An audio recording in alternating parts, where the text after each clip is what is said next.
Igazából, amikor én ott voltam, akkor csak azt éltem meg, hogy valami nem oké. Tehát, hogy ez azért így kellemetlen, ezt azért így nem. Nagyon sokszor voltak hangulatingadozásaim, ugye profin játszott azzal, hogy egyik nap te vagy a kedvencem, másik nap meg utolsó kutya vagy és takarodj innen, nyilván érzelmi hadviselés, mi egymás, ahogy az a nagykönyvben meg van írva. Mennyi ideig tartott még maga ez a történet? Hónapokig tartott a történet, és annak a hatására lett vége, hogy rárúgták az ajtót hajnalban a rendőrök, és elvitték. András, köszönjük, hogy vállaltad az interjút, és az, hogy egy ilyen szenzitív témáról megszólalsz a nyilvánosságban. Mielőtt rátérnénk arra a cikkre, amelyben arról írtál, hogy kamaszkorodban szexuális zaklatás ért téged, arra kérnélek, hogy azt tisztázzuk még, hogy most neked pontosan milyen a státuszod az egyházban. Itt ugye ezzel kapcsolatban viszonylag sokféle és egymásnak ellentmondó információ megjelent. Ugye az ország téged hodász atyaként ismer, de a kérdés felmerül, hogy egyáltalán atya vagy-e még, vagy pap vagy-e még? Ez egy hosszabb folyamat az egyházban, az egyházjog szerint, de jelenleg mondjuk úgy világi szemmel azt mondanám, hogy a felmondásomat töltöm, ami a lényeg, hogy én jeleztem az egyházmegye felé, hogy nem kívánok többé papként működni. És ez egy folyamat, ezzel most nem untatnám a nézőket. Napokban jelent meg a Szemlélek nevű keresztény portálon az az írásod, amelyben arról írtál, hogy kamaszkorodban több alkalommal is szexuális visszaélést követett veled szemben. És a kettőnek semmi köze egymáshoz, ez nagyon fontos. Tehát, hogy az én felmondásom az ugye szeptemberi, és ez a cikk, ez meg ettől teljesen független, ez a Pető Attilával történtekre való reagálás volt. Jó, ez fontos tisztázni egyébként, úgyhogy jó, hogy mondtad. Tehát, hogy maga az írás, amelyben írtál az abúzusról, nyilván azt nem akarom tőled konkrétan kérdezni, hogy mi történt, és hogy meséld el a konkrét eseményeket, de azt elmondod, hogy hogyan kezdődött, hogyan és minek a hatására? Nagyon fontos, és ezért is vállaltam el ezt az interjút, nem azért, hogy magamról beszéljek, és a magam arcát lássam már megint a YouTube-on, hanem hogy azt éreztem a cikk kapcsán is, a cikk előtti időben is, meg maga a cikk által generált reakciókból is azt éreztem, hogy a magyar társadalomnak meg kell tanulnia, hogy ezeket a helyzeteket hogyan kezeljük.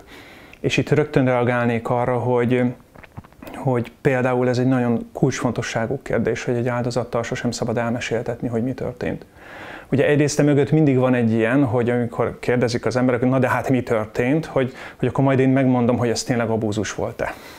Ugye itt nem attól függ az abúzus, hogy egy külső szemlélő azt mondja, hogy hát szerintem ez még belefér vagy nem fér bele, hanem attól függ az abúzusnak a megtörténte, hogy az áldozat mit él meg. Ha belegondolsz abba, hogy mondjuk megy valaki a metrón, villamoson, mondjuk egy fiatal lány, és valaki elkezdi őt tapizni, de ez a lány karakán, kiáll magáért, lekever egy sallat és megy tovább, ő ezt nem éli meg abúzusként. De hogyha egy másik ember ugyanezt éli meg, és ebben a helyzetben lefagy, nem tud kiállni magáért, stb., akkor megtörténik a trauma. Tehát nem azon múlik, hogy mi objektív módon mi történt, mi érintett mit, hanem azon múlik, hogy az áldozat mit élt meg. Egyrészt ezért nem érdemes megkérdezni az áldozatot, másrészt azért, mert az áldozatok újraélik a traumát, amikor újra elmesélik. Tehát ez nagyon fontos, hogy én is egy terápiás folyamatban a terapeutámnak tudtam ezt elmesélni, illetve egy pszichodráma helyzetben, pszichodráma szituációban tudtam ezt feldolgozni, de azok mind-mind ilyen bensőséges, ilyen jó, megtartó légkör, ahol ezt nyugodtan el lehet mondani. Ez nem olyan dolog, amit így az ember kikiabál a világnak. Mi volt a kérdés Világos. Másik fele? És ugye nem is a konkrét esetre, vagy tehát nem arra vonatkozik a kérdés, hogy meséld el, csak szerintem a kontextusát fontos érteni annak, hogy egyáltalán hogyan alakult ki az a szituáció, milyen légkör övezte, és milyen reakciók szültek akkoriban. Tehát engem ez a része érdekelne, nem a konkrét, hogy mi történt, és hogy mi érintett, mit, ahogy te is fogalmaztál. Tehát, hogy a kérdés az, hogy hogyan kezdődött mondjuk az abúzus. Nézd, ez hogy sokfajta helyzet van. Az én esetem az a klasszikus eset, amikor van egy fiatal és népszerű pap, aki sok fiatalt gyűjt maga köré, és jó ideig nem tűnik fel senkinek, hogy azért gyanúsan exkluzívak ezek a barátságok, és nyilván egy idő után már bensőséges a kapcsolat, többen vagyunk körülötte, jó barátainak hív minket, nem tudom, és innentől már megy a történet. Nagyon nehéz ez, azért nagyon nehéz, mert közben meg azt mondjuk, hogy akkor jó egy pap, hogyha ért a fiatalok nyelvén. Csak meg kell látni azt a különbséget, hogy milyen az, amikor egy pap ért a fiatalok nyelvén, és tök jó programokat csinál nekik, és milyen az, amikor már túl sok az, hogy elhívja a lakásába, vagy elmennek akkor 2-esben, 3-asban, 4-esben nyaralni, vagy nem tudom én micsoda. Tehát, hogy meg kell tanulni észrevenni a jeleket, de egyébként ez egy 20 éves, vagy nem is tudom, több mint 20 éves történet, és akkoriban nem az egyházban, az egész magyar társadalomban, sőt valószínűleg az egész világban ezek még nem voltak virálisak, még nem tudtuk, hogy ilyen létezik, hogy mit kell csinálni. És egyébként az én esetem most felmerült, nem akarok előre válaszolni minden kérdésre, de felmerült, hogy miért nem tettem feljelentést, de ez az illető már 2007 vagy 8 óta nincsen egyházi kötelékben, abszolút patentül gyorsan lezajlott egy eljárás, kitették, rendőrségi nyomozás is volt meg, tehát hogy abszolút... Megnevezed az illetőt? Nem, nincs is értelme. Meg ez most nem egy hullazsinat, ahol így kiássuk még tehát nincs erre szükség. Viszont akkor bocsánat, csak akkor azt kérdezem meg, hogyha már most ebbe belementünk, és akkor majd visszatérünk az előző témakörre, hogy az eljárás az ott minek a hatására történt meg? Nem emlékszem, megmondom őszintén. Tehát, hogy valaki feljelentette, vagy volt egy bejelentés? Én azt hiszem, hogy ott a rendőrség kezdett el nyomozni, mert ott kicsit kaletás is volt a vonal, tehát hogy ott hogy az internetnek az hőskorában járunk, és ott azt hiszem, hogy a rendőrség jelezte az egyháznak, hogy erről a számítógépről gyanús tevékenység, és akkor a kettő együtt indult. Mert a 444 azt írta a minapi cikkében, hogy ők úgy tudják egyházi információk alapján, hogy gyermekpornográfiával kapcsolatos felvételeket találtak a számítógépen, tehát akkor ez megállja a helyét. Igen. A kontextusára visszatérnék egyébként ezeknek a találkozóknak, hogy azt mondhatod, hogy kamasz voltál, hogy mettől meddig tartott mondjuk, csak ezt akarnám, hogy mennyi ideig tartott mondjuk maga ez a történet? Nem emlékszem én és már minek erre. hatására lett vége, inkább ezt kérdezni? Hónapokig tartott a történet, és annak hatására lett vége, hogy rárúgták az ajtót hajnalban, a rendőrök is elvitték, tehát hogy semmi más. Azt írtad a cikkedben, hogy már feltűnt a szüleidnek is akkoriban, hogy gyanúsan sok fiatal fiú volt bekörül a pap körül. Ilyenkor mi játszódik le szerinted az emberekben, hogy valami gyanút észlelnek, valami nem teljesen oké, de hogy nem jelzik ezt mondjuk feltétlenül abban a helyzetben? És most nem a szüleidre gondolok kifejezetten, hanem ez egy kicsit, mert ez egy általánosabb kérdés is. Szeretném még egyszer kiemelni, hogy a cikket edukációs céllal írtam. És iskola példája az elmúlt 2 nap média visszhangja annak, hogy hogyan megy el a fókusz az eredeti témáról és az eredeti szándékról. Én nem azzal a szándékkal írtam, hogy most akkor kiálljak, és mindenki engem sajnáljon, és mindenki rólam beszéljen, hogy jaj, szegény András atya is, hanem hogy ha írok egy ilyen cikket anélkül, hogy beleírom az én történetemet, akkor mindenki azt gondolta volna, hogy András atya már megint okoskodik, és már megint azt hiszi, hogy mindenhez ért, mert hát nincs is pszichológus diplomája, miért, honnan tudja ő, hogy mi megy végbe az áldozatokban. Tehát ilyen szempontból technikailag kvázi muszáj volt beleírnom, hogy azért írok erről, és azért tudok erről, mert én magam is átéltem. És a szüleimet is azért írtam be, szeretem a szüleimet, és abszolút megbeszéltük ezt már akkor, meg nincsen ezzel semmi baj, de azért írtam bele, mert hogy szerettem volna arra felhívni a figyelmet, hogy szülők, legyetek figyelmesek, vegyétek észre a jeleket. Éppen erre irányul a kérdés egyébként, hogy nagyon nehéz, mi alapján lehet észrevenni. Nagyon nehéz észrevenni a jeleket, és 20 évvel ezelőtt azért volt még nehezebb, mert akkor még nem voltunk edukálva, még nem kerültek ki ilyen történetek, még nem tudtuk, hogy ez hogy működik, nem tudtuk, hogy mire kell figyelni. Most azt tudnám mondani, hogy egyszerűen csak figyeljünk arra, tök jó, hogyha a gyerek jóban van a tanárával, papjával, edzőjével, bárkivel, de amikor azt vesszük észre, hogy mondjuk ez már egy kicsit furcsán bensőséges, felhívja magához, vagy nem tudom, az illető olyanokat csinált egyébként, hogy azért ránk írta a vagyonát a végrendeletében, meg nem tudom micsoda, tehát amikor már érzed azt, hogy azért ez nem egy sima tanár-diák, edző, sportoló kapcsolat, akkor kezdje beszélgetni a gyerekkel. És kérdezd meg, hogy jól érzi-e magát ebben a kapcsolatban, hogy van vele, nem kére tőle furcsa dolgokat a bácsi, stb. Tehát, hogy inkább az, hogy csak érzékenynek lenni erre, és beszélgetni nagyon sokat a gyerkőccel. Ugye azt írtad is, meg most is említetted, hogy többen voltatok ebben, hogy szerinted egyébként hány ember, vagy hány fiatal lehetett érintett mondjuk akár ebben? Hát fogalmam sincs, de én nagyjából egy tucatra azért tippelnék, de nem tudom. Ha nem akarsz válaszolni, akkor ne válaszolj erre, de engem nagyon érdekelne, hogy akkor te ezt hogyan élted meg, vagy hogyan csapódott le benned, hogy mikor volt mondjuk az a pont, amikor azt érezted, hogy itt már valami nincs rendben, és hogy ez egy zaklatás? Nem volt erre akkor szavam, tudod? Tehát, hogy tényleg azt kell megérteni, hogy 90-es évek végén, 2000-es évek elején erre nem voltak szavaink, nem tudtuk, hogy ez mi, nem tudtuk, hogy ilyen létezik. Tényleg szokás az egyházat szivatni, hogy évtizedek, vagy évszázadok, vagy nem tudom mióta, mik mennek, de ez igazából a 2000-es évek elején az egész társadalomban, a világon nem tudtuk, hogy ez egyszerűen egy ügy, vagy hogy ilyen dolog van, vagy hogy itt ezzel mi a baj. A pszichológiában is most pörögött fel, azok a kutatások most pörögtek fel, hogy akkor most pontosan leírjuk, hogy mi történik az áldozatban, stb. Vagy nem tudom, nem értek a pszichológiához, de hogy most cikkezünk erről, az biztos. Igazából, amikor én ott voltam, akkor csak azt éltem meg, hogy valami nem oké. Tehát, hogy ez azért így kellemetlen, ezt azért így nem. Nagyon sokszor voltak hangulatingadozásaim, ugye profin játszott azzal, hogy egyik nap te vagy a kedvencem, másik nap meg utolsó kutya vagy és takarodj innen, nyilván érzelmi hadviselés, mi egymás, ahogy ez a nagykönyvben meg van írva. És igazából később, amikor elindult számomra az önismereti folyamat, amikor elkezdtem pszichodámára járni, önismeretre járni, pszichológiával foglalkozni, akkor derült ez ki, vagy akkor világosodott ki, hogy miről is van szó. És itt visszautalnék Pető Attilára egyébként, mert ez a bizonyos ajtórugdosás, amivel kapcsolatban én írtam, hogy igazából ez mutatja meg, hogy itt van valami. Tehát a pszichológus is úgy dolgozik egyébként, mint az orvos, hogy az orvoshoz bemész, hogy fáj a fejem, vagy lázam van, és akkor azt mondja, hogy a fejfájás, vagy a láz, vagy bármi, az jelez valamit. Találjuk meg, hogy mit jelez. Ez csak egy tünet.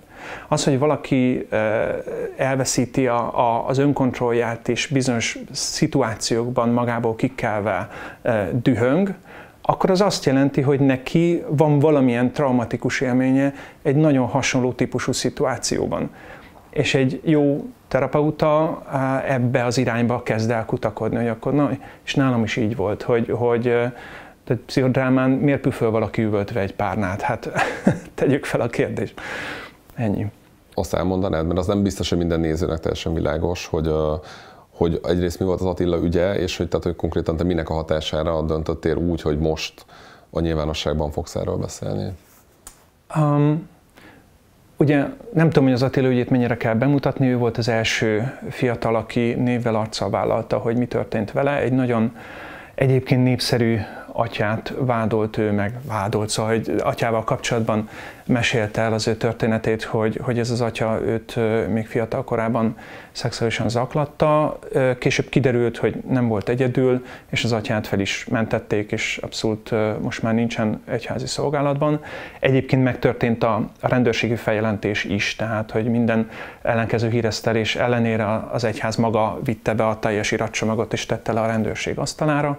Végül abból azt hiszem, hogy nem lett eljárás, amennyire én tudom, mert elévült, vagy valami ilyesmi jogi oka volt, de az illető már nincs is Magyarországon. És ugye közben Attila mondjuk úgy, hogy konfliktusba keveredett az egyházi vezetéssel azzal kapcsolatban, hogy ő szeretett volna bocsánatkérést, szeretett volna tájékozódást az ügyéről, stb. Tehát, hogy valamilyen fajta, talán mondjuk atyai viszonyulást, vagy ilyesmi. És az egyházi vezetés ezt zaklatásként élte meg, és ezért feljelentették, ami Ha őszinték vagyunk, nem akarok senkit se bántani, de ha őszinték vagyunk, nem a legjobb döntés azért egy áldozatot feljelenteni. Azt hiszem, hogy egy áldozattal kapcsolatban extrán empatikusnak kell lennünk, hogy elképzelhető, hogy a törvény szövege szerint, amit ő csinál, az zaklatás. Egyébként a törvény szöveg eléggé olyan, most én is elolvastam, hogy gyakorlatilag, hogyha valaki ír egy e-mailt, én visszaírok neki, hogy ne írogassál, és ő ír még egyet, akkor az már zaklatásnak minősülhet. Tehát, hogy azért ez egy eléggé tág dolog. És az egyszerűen az a tény, és az a helyzet, hogy akkor végül a bíróság Attilát bűnösnek találta, engem, mint egykori érintettet, azért nekem ott eléggé, mondjuk úgy, hogy felment bennem a pumpa. És ezért gondoltam, hogy na, akkor itt és most erről írjunk. Még az a része érdekel engem az akkori történéseknek, hogy amikor te ezt elmondtad a szüleidnek, akkor abban a légkörben ott felmerült, hogy ezzel valamilyen hivatalos történet legyen? Tehát, hogy bejelentés, feljelentés, akármi? Vagy akkor már lezárult az a része, hogy akkor már a rendőrök elvitték az a baj, igen, tehát, hogy szüleim nem hibásak. Mert nem is akartam ebbe az irányba kérdezni. Egyébként mondtad, hogy szereted őket, és csak nem, hogy maga az egész. Tényleg, amikor én ezt már elmondtam nekik, akkor ez már egy sok éves történet volt. Tehát, hogy nyilván most mondhattam volna azt, vagy nevezhetném magamat is hibásnak, hogy miért nem akkor szóltam. Nyilván azért nem szóltam, mert nem állt össze a fejemben akkor, meg nem voltak erre szavaim, meg ilyesmi. És egyébként most a hétvégén nagyon sokat beszélgettem édesanyámmal, még egyszer átbeszéltük ezt a helyzetet, szeretjük egymást, és mondta, hogy igen, nagyon aggódtak értem, és nem tudták, hogy mit csináljanak. És tényleg ezért is írtam ezt a cikket, hogy egyre jobb lenne, hogyha ebben fejlődnénk, hogy a társadalom tudja, hogy mit kell ilyenkor csinálni, tudja, hogy mik azok a szavak, amiket ilyenkor mondani kell, kérdezni kell, stb. Ennyi a lényeg. Hát ebben biztos egyébként, hogy sok tennivaló van. Magyarországon maga ez a téma, ez meglehetősen alul tárgyalt, hogyha lehet így fogalmazni, és fogunk még erről is részletesebben beszélgetni. Egy olyan személyes rész érdekel engem, hogy annak ellenére, vagy azzal együtt, hogy mondjuk ez történt veled kamaszként, és hogy ez egy pap tette ezt veled, volt benned dilemma, hogy te mégis mondjuk papnak jelentkezz, vagy papnak álljak későbbiekben? Ennek nem volt igazán köze. Tehát, hogy én nem generalizáltam ezt az élményt, nem gondoltam, hogy minden pap ilyen, és most sem gondolom, hogy minden pap ilyen. Én is pap voltam, én sem vagyok ilyen. Szóval, hogy nem volt ennek köze egymáshoz. Ugye 2014 óta végeztél papi szolgálatot, hogy közben mondjuk ez eset, ez mennyire, hogy akár kollégákkal, hogyha lehet így nevezni őket, volt, hogy mondjuk beszéltetek ilyenről? Erről az esetről? Akár erről, igen. Erről nem nagyon. Ezt úgy lezártuk, eltemettük mi egymás kollégákkal. Inkább csak akkor beszélgettünk, amikor mondjuk felszínre jöttek hasonló ügyek, akkor beszélgettünk arról, hogy van egyrészt az a rész, hogy hogyan kezeljük, aztán van az a rész, hogy az egyház hogyan kommunikálja azt, amit csinál. Ugye Attila ügyében is láttuk ezt, hogy a háttérben zajlottak folyamatok, amik nem voltak jól kommunikálva, tehát nem mindig az ügyintézés a hibás, hanem néha a kommunikáció, ebben mondjuk lehet fejlődni. De így az egyes eseteket kibeszéltük, de semmi más. Ez a szokásos munkahelyi pletyka. Tehát, hogy nyilván amikor már az egyház is látta, hogy itt konkrét teendők vannak, akkor, mit tudom én, papi továbbképzéseken téma lett, a szemináriumi képzésbe bevezették, mint külön tantárgy, szóval hogy az egyház nagyon konkrét lépéseket tett ez ügyben, tematizálta befelé is, kifelé is azt, hogy mit kell csinálni. Tehát számtalan alkalommal pszichológusok tartottak nekünk előadást, így a teljes papságnak, kvázi továbbképzés szinten, hogy akkor még megvan, tehát az Esztergomi Egyházmegyében mi minden évben aláírunk egy ilyen gyermekvédelmi akciótervet. Mi, minden pap és minden munkatárs, hogy mit szabad, mit nem szabad. És ez is tök jó, hogy végre van egy dokumentum, ahol tényleg le van írva, elég vicces, hogy mondjuk le kell írni az, hogy hány másodpercig ölelheted meg a kisdiákodat, de mégis ilyen nagyon világos, hogy gyerekekkel nem maradunk így kettesben, nem beszélgetünk szexről kettesben, nem iszunk alkoholt akkor, amikor 18 alatti is van a társaságban. Szóval, hogy ilyen nagyon egyszerű és világos határok, amik meg vannak húzva. Mielőtt az írást közzétetted hétvégén, milyen dilemmák voltak benned, vagy volt egyáltalán azzal kapcsolatban benned kételj, hogy jó ötlete erről beszélni, ezzel előállni? Persze, abszolút. Azért ugye a Szemlélek magazinon jelent meg, a Szemlélek magazinnak én szerzője vagyok, és tulajdonképpen ott a szerkesztőségben napokon keresztül dilemmáztunk, pro-kontra érvek, hogy jó ez, vagy nem jó ez, meg fogják érteni, vagy elmegy a fókusz, elment a fókusz. Ugye mindenki rólam beszél, nem pedig az ügyről, és nem pedig a helyzetről. Meg hogy egyáltalán, hogyha az ember egy ilyet kimond, akkor utána nem lehet visszavonni, szóval nagyon sok dilemma volt. Én azért igyekeztem ezt a cikket úgy megírni, hogy nem bántok és nem hibáztatok senkit, sem az egyházat, sem a szüleimet, sem senki mást. Itt nem ez a kérdés, hogy ki mit csinált rosszul. Kicsit szerintem a magyar társadalomban van ez a rossz gondolkodás, hogyha van valami baj, akkor ki a hibás, ugye? Soros György, vagy nem tudom, a Nyugat, vagy nem tudom kicsoda a hibás. Miközben nem a hibást kell megkeresnünk, hanem a megoldást. Tehát nem az a kérdés, hogy 20 évvel ezelőtt ki mit csinált rosszul, hanem hogy mi most mit csinálhatunk jobban. És minden 20 évvel ezelőtti emlék az abban segít minket, hogy megértsük, hogy ott és akkor ezt nem így kellett volna csinálni. Ilyen dilemmáim voltak, de én azt gondolom, hogy ha tudtam egy picit tematizálni a közéletet ebben a kérdésben, és esetleg más áldozatok is bátrak lesznek és előállnak. Rengeteg áldozat ír nekem egyébként, tehát hogy nyilván ez így várható is volt, hogy rengetegen írnak és köszönik, és én csak arra bátorítok mindenkit, hogy egyrészt a legfontosabb, hogy keressen terapeutát vagy pszichodráma csoportot, dolgozza föl a vele történteken. A másik meg, hogy ha olyan a helyzet, akkor tegyen feljelentést. Tehát, hogy itt ugye a régi eseteket is azért érdemes bejelenteni, hogyha az illető még szolgálatban van, akkor ne követhesse el újra. Nyilván ez egyértelmű, csak ki kell mondani.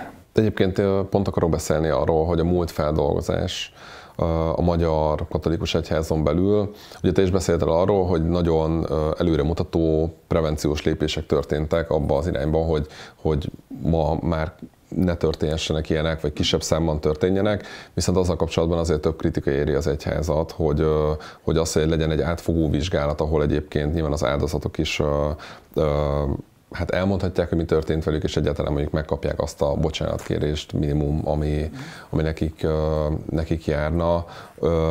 Hogy ez miért marad el szerinted? A konkrét bocsánatkérés néhány évvel ezelőtt megtörtént. Egy általános bocsánatkérés.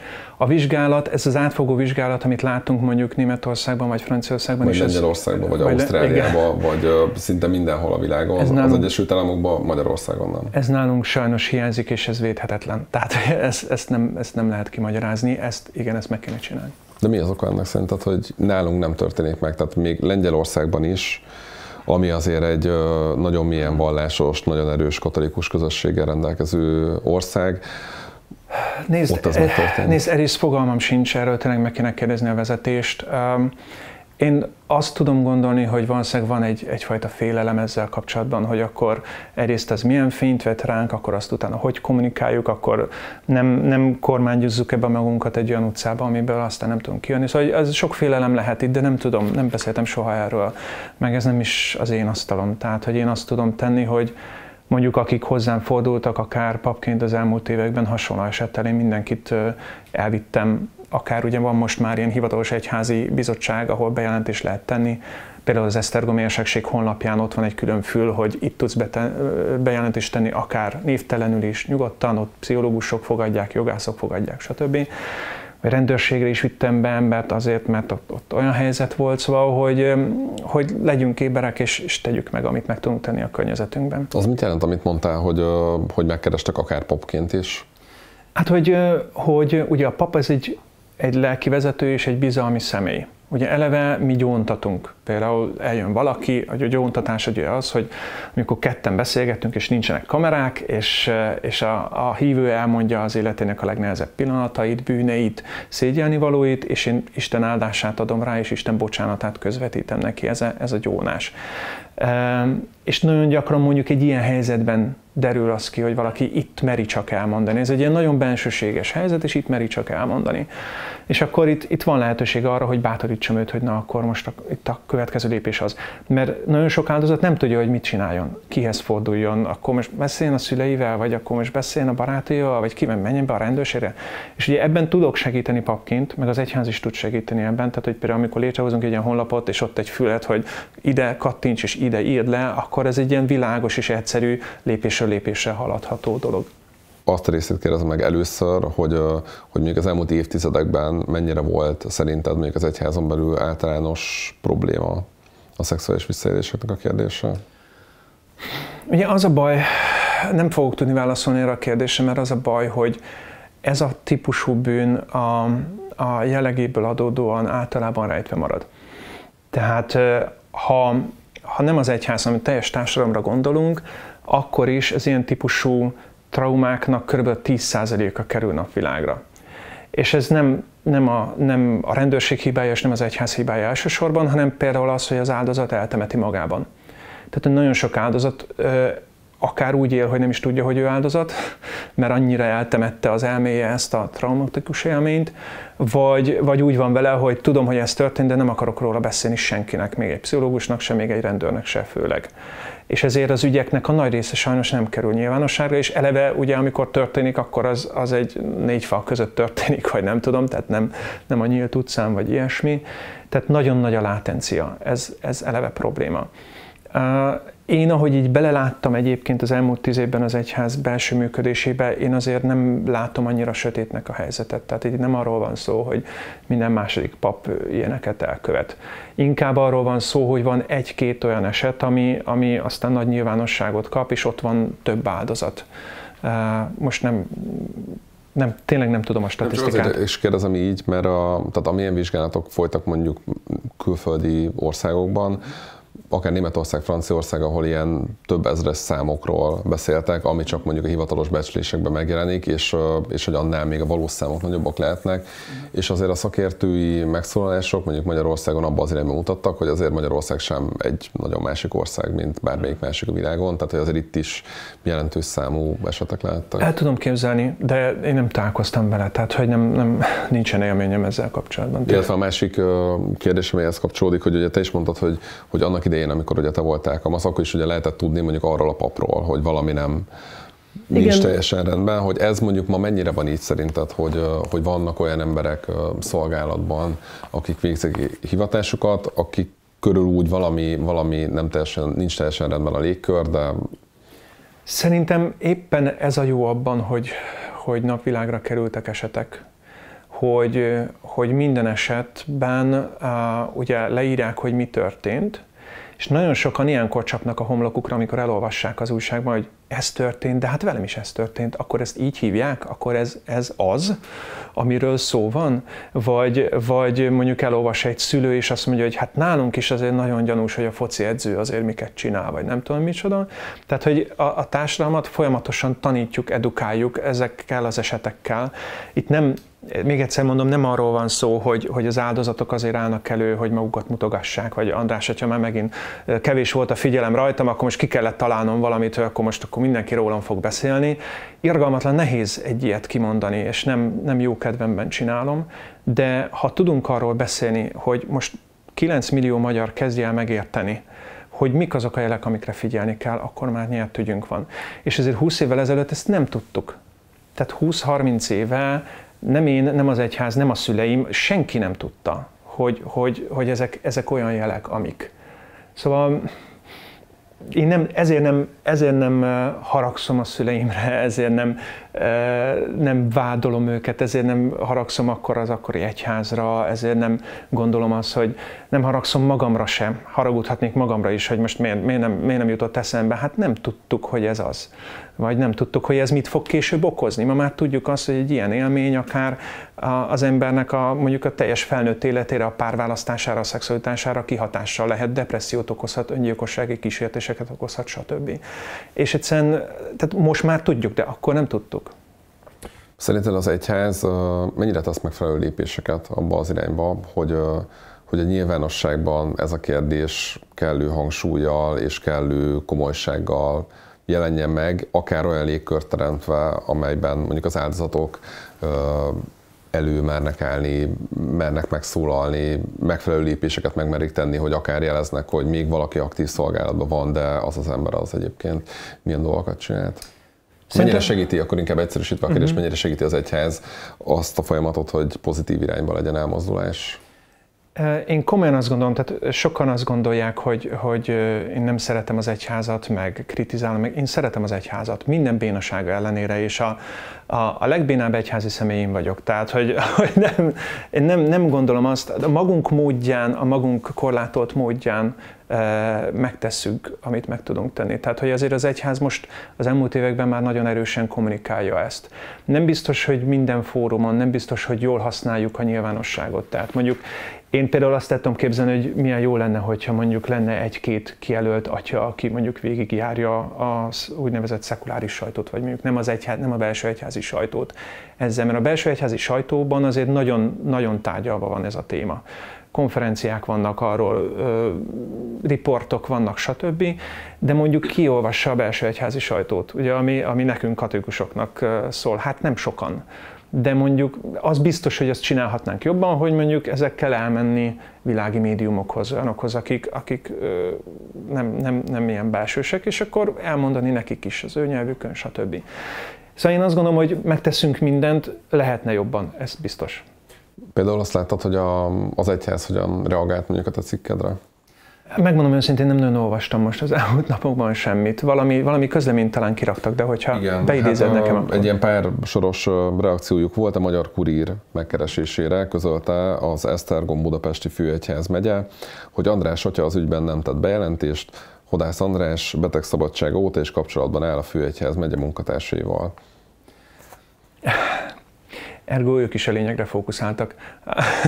Tehát kicsit ez nehéz, hogy még itt sem a lényegről van szó. Egyébként azért nem tettem bejelentést, mert nincs értelme, ugye 20 éve már nincs kötelékben ez az illető. De hát most ezzel mit kezdjek, nem tudom. Lehet, hogyha én lennék a sajtós, akkor ez a közlemény nem így nézett. Hát mi lenne az adekvát reakció szerinted mondjuk egy ilyen esetben az egyház részéről? Tehát az, hogy mondjuk Magyarország legismertebb, vagy egyik legismertebb papja közzétesz egy ilyen írást, és elmondja, hogy egyébként kamaszkorában mi történt vele. Szerinted erre mit kellene mondjuk az egyházi vezetésnek reagálnia? Én, hogyha benne lennék az egyházi vezetésben, egy ilyen alkalmat kihasználnék arra, hogy kifejezzem újra a sajnálatomat, és újra bocsánatot kérjek az áldozatoktól például, empátiát mutassak az áldozatok, és mondjuk András atya iránt, vagy ilyesmi. És egyébként tényleg azt szerintem jó, hogy beleírják, hogy hát tegyünk feljelentést. Ugye ők nem tudhatták, és tényleg nem tudták, tehát hogy persze magáról az ügyről tudnak, csak nem tudják, hogy melyik ügyről van szó. Tehát, hogy hiszen minden le van papírozva nyilván, tehát maga az ügy az előttük nyilvános, csak nem tudták, hogy én most melyikre gondolok.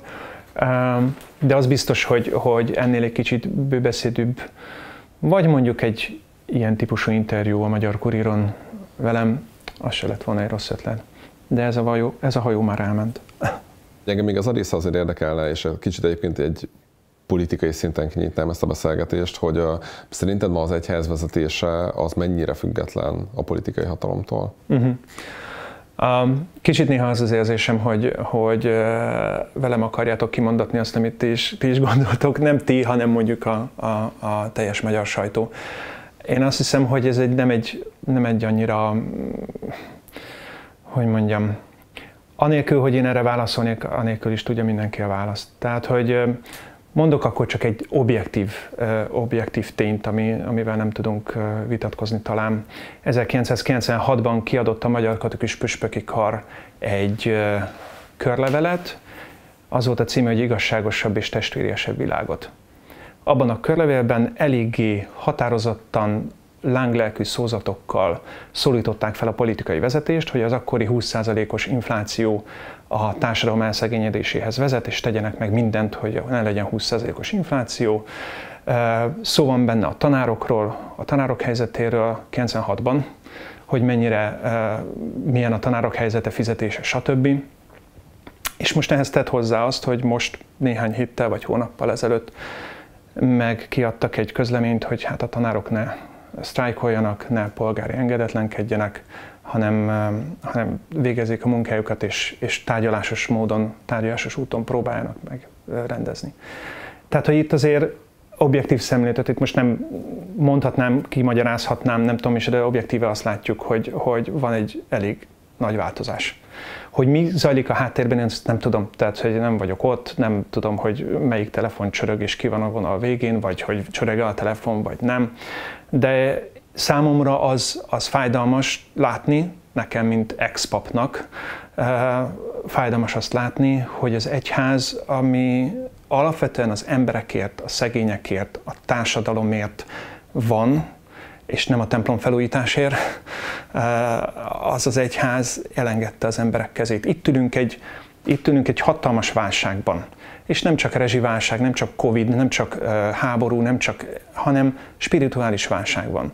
Az emberek szoronganak, klímaszorongás van, nem tudom befizetni a rezsit, stb. És nem érzem azt, hogy az egyház elég erős lenne, vagy felismerné a saját hihetetlen nagy felelősségét abban, hogy az emberek kezét megfogja, és olyan útra vezesse, ahol otthonra találnak. Tudom, hogy sokaknak fogok fájdalmat okozni ezekkel a szavakkal, de én mindig is azt mondtam, hogy én nem bántani akarom az egyházat, és nem kritizálni akarom az egyházat. Sokan azt gondolják, hogy én itt a világi sajtóban terengettem a szennyest, vagy ilyesmi. Én nagyon tehát hogy ugyanezt a témát én a belső papi levelezési listán is leírtam, mondtam személyesen embereknek, püspökökkel beszéltem, papokkal és beszéltem. Milyen reakciókat szült az? Nem értettek egyet velem. És én elfogadom, hogy én az egyházban kisebbségi vélemény vagyok, többek között ezért is lépek ki, mert nem akarok zavart okozni, nem akarok botrány lenni.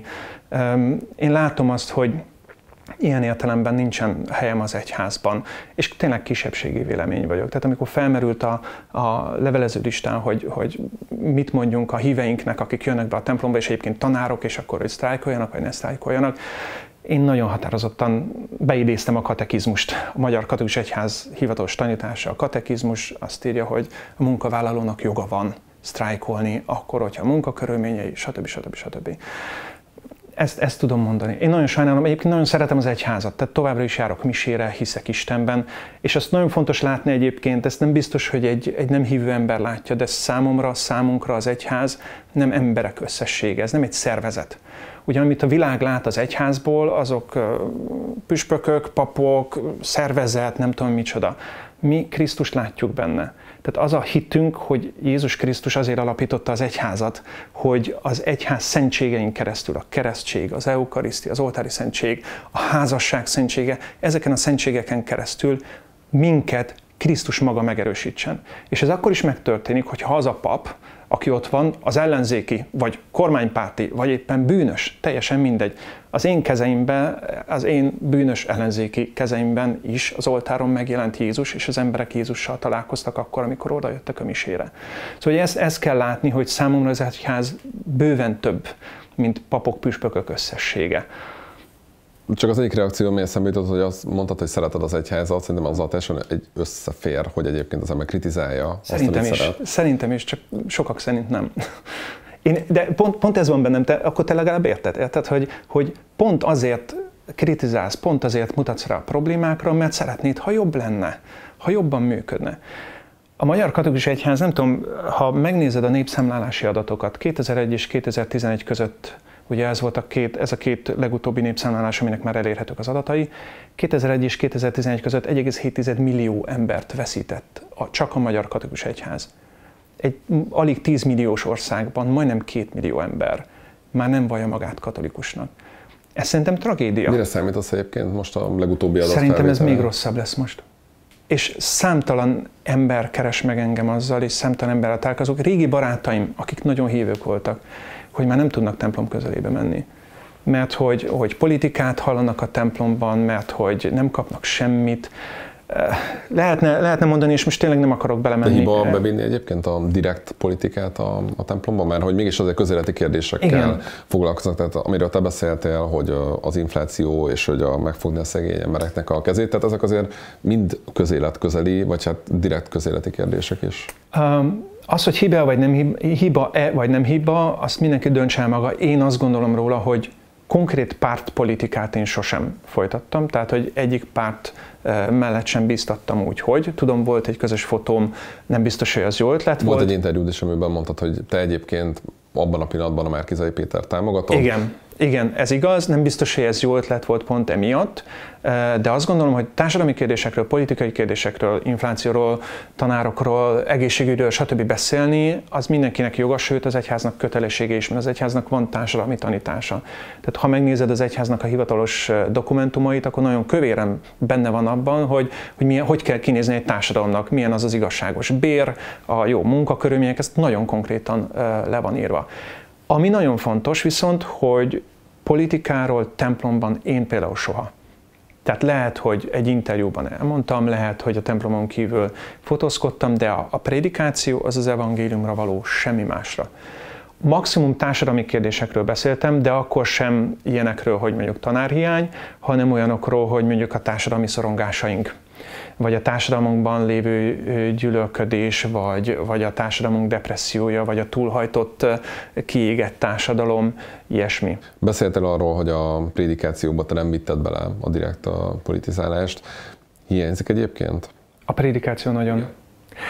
És hadd essen jól, de a hívek is most írogatnak, ugye e-maileket, meg már szeptemberben is írogattak, hogy de ne menj el, nagyon jól esik, és innen is szeretettel üdvözlöm őket, és hiányolják a prédikációkat. Én azt hiszem, hogy ha belegondolunk abba, hogy van egy szervezet, aminek hetente van egy órája deklaráltan beszélni az emberekhez, üzenetet megfogalmazni, ez hatalmas dolog. Szerintem egy aktív politikus kezét, lábát törné egy ilyen lehetőségért, hogy a hívei minden héten egy órára beülnek, és azt hallgatják, hogy ő mit mond. És szerintem nagyrészt az egyház, vagy a papok többsége ezt nem fedezi fel, hogy ez mekkora lehetőség, és mekkora felelősség, hogy utat mutassunk, irányt mutassunk, bátorítsunk, felemeljünk, problémákra adjunk választ, stb. Rengeteg nagyon jó prédikáló pap van, és rengetegen vannak, akik nem, ugye mindig a anomáliákról beszélünk, ugye azt a repülőt vesszük észre, ami lezuhan, és nem pedig azt, ami szépen megy és célba ér. Tehát, hogy alig van egy-két pap, aki, vagy nem tudom mennyi, de kevesebben vannak azok, akik politizálnak, kevesebben vannak azok, akik így rosszul prédikálnak, rengetegen vannak, akik tényleg tudnak adni valamit hétről hétre. Most is, ahogy beszéltél arról, hogy mit jelent neked az egyház, és a tanítás, és a közösség, és az a tevékenység, amit folytattál, mennyire volt nehéz azt a döntést meghozni, hogy akkor ebből te kilépsz? Nagyon, és megmondom őszintén, az egyháznak nagyon-nagyon sok kincse van, és egy olyan világban, amikor pont az emberek elmagányosodnak, egy olyan közösség, ahol te hetente oda mehetsz, és közösségbe lehetsz másokkal, és még lelki-spirituális élményt is kapsz, és még tanítást is kapsz, ez fantasztikus dolog. És éppen ezért nagyon nehéz volt, de látom azt, hogy ilyen értelemben sajnos nekem tényleg nincsen helyem papként az egyházban. Megmaradok az egyházban, hívőként fogok járni templomba, imádkozom továbbra is, de azt láttam jónak tényleg, hogy itt meg kell húzni egy határt, és azt kell mondani, hogy most ezt így fogalmazom meg, hogy az utóbbi időben már csak bántottuk egymást, és ennek meg nincsen értelme, nem akarok senkivel rosszba lenni, meg nem akarok... De akkor ez, ha jól értem, és erről én nem nagyon láttam, hogy beszéltél volna, hogy akkor ez úgy, tehát kívülre ez úgy néz ki, hogy volt egy pap, aki te vagy, aki egy reformer szereplőként lépett fel, szerette volna más irányba, hát nem is az, hogy kormányozni az egyházat, de hogy olyan dolgokkal próbálkozott, amik ráadásul népszerűek is voltak a nyilvánosságban, a YouTube csatorna, egyéb social jelenlét, meg ahogyan beszélt, tehát látszott, egy másfajta közönséget is elérsz, és hogy erre az egyháznak a reakciója az pedig gyakorlatilag az, hogy beletört a te bicskád az egyházba, hogy ezt lehet így mondani? Hát tulajdonképpen lehet így mondani. Miért nem támogattak egyébként abban, hogy ilyen papok is legyenek, és... Fogalmam sincs. Nem tudom. Valószínűleg az volt a baj, de ez csak ötlet, hogy én azért eléggé impulzív személyiség vagyok, és nem vagyok annyira kiszámítható. És valószínűleg egy szervezet számára ez mondjuk így veszélyforrás, tehát hogy én mikor mit fogok mondani, vagy hova megyek, mit csinálok, stb. Az emberek szeretik az összeesküvés elméleteket, és szeretik a bonyolult kérdéseket leegyszerűsíteni. Ahogy Benedek pápára azt mondták, hogy biztos az illuminátusok miatt mondott le, vagy nem tudom, úgy rám is azt mondták, hogy hát akkor engem biztos kinyírtak a politika miatt, vagy nem tudom is. Ez egy nagyon hosszú és bonyolult folyamat, éveken keresztül zajlott, és odáig ért, hogy szeptemberre én egyértelművé vált, például most mondok egy nagyon egyszerű dolgot, a testem segítségért kiáltott. Tehát szeptemberben én inszomniában, álmatlanságban szenvedtem, depresszióm volt, pánikrohamaim voltak. El tudod képzelni azt, hogy felveszem a papírreverendát, felveszem a még rá 3 réteg liturgikus ruhát, és elkezdek hiperventilálni, fuldokolni, stb. És apa kell hagynom a szertartást, mert nem tudom végigcsinálni. Volt ilyen? Volt ilyen. Nyelőcsőgörcseim voltak, rendszeresen hánytam ebéd közben, most elnézést a plasztikus megfogalmazásért, tehát hogy egyszerűen az egész helyzet, és ez nem a Bíboros úr hibája, nem az egyház hibája, nem az én hibám, ez egy sok körülménynek a nagyon szerencsétlen együttállása. Természetesen nem akarok kamuzni, tehát hogy mindenki olvas újságot és látta azért, hogy mik történtek, meg mi egymás. Nyilván én is kormánykritikus voltam. Én nem tehát én nem ellenzékinek tartom magam, hanem én, ha most Gyurcsány Ferenc lenne a miniszterelnök, akkor ugyanúgy rajta számon kérném a Bibliának a tanítását, hogy ne lopj, ne hazudj, mások becsületében kárt ne tégy, ne ölj, ne gyűlölj, stb. Nekem tök mindegy, hogy hívják a miniszterelnököt, vagy bármelyik minisztert, ugyanazt fogom hirdetni, amit a Biblia hirdet. És nyilván tudjuk, mik történtek az elmúlt években, nyilván azért ott én kaptam azért egy elég erős idegösszeomlást, amikor az áprilisi választások előtt már mondjuk az én Papi Franco videómból kivett részlettel ment a kormányzati hirdetés, hogy azért szavazzunk a Fideszre, mert Hodászatya szerint nincsen meleg lobby. Szóval, hogy nyilván ezt baromi nehéz volt elviselni, de ez is csak egy szempont volt a sok közül. És most szeptemberben eljutottam arra, hogy ez nem az én utam. Ugye szeptember után egyszerűen csak kivettem egy kis szabadságot, hogy akkor most nyugi van, albérletbe költözök, megcsináltatom a szívemet, megcsináltatom a gerincemet, járok terápiára nagyon intenzíven, és akkor most kezdem el felépíteni az új életemet, ahogy most tudom, teljesen függetlenül. Mihez kezdesz most? Milyen terveid vannak? Fogalmam sincs. Nem tudom. Egyáltalán nem tudom. Azt gondolom, hogy talán az a legbölcsebb, hogyha egyelőre most valami olyasmi munkát vállalok, amivel egy kicsit eltűnök a világ szeme elől, addig, amíg kitalálom, hogy mi a bölcs döntés. Ezután azt gondolom, hogy azért hosszú távon bennem van a közlési kényszer, bennem van az, hogy van üzenetem, szeretek beszélni az embereknek, talán tudok is mondani nekik valamit, tehát ez valamilyen formában utat talál majd magának, de egyelőre most az a célom, hogy van egy kis albérletem, legyen egy kis munkám, volt eddig is, tehát már szeptembertől én már dolgoztam nyilván. Most az a munka rajtam kívülálló okokból most megszakadt, hát a szemléleknek nincs pénze, ezen a ponton is támogassátok a szemléleket. Tehát most keresek olyasmi munkát, amiből meg tudok egyszerűen élni, hogy ez most egy eladó pénztáros lesz, vagy egy volt futár, vagy nem tudom, bármi, azt majd meglátjuk. Köszönjük, hogy vállaltad az interjút és válaszoltál a kérdéseinkre. Köszönöm is.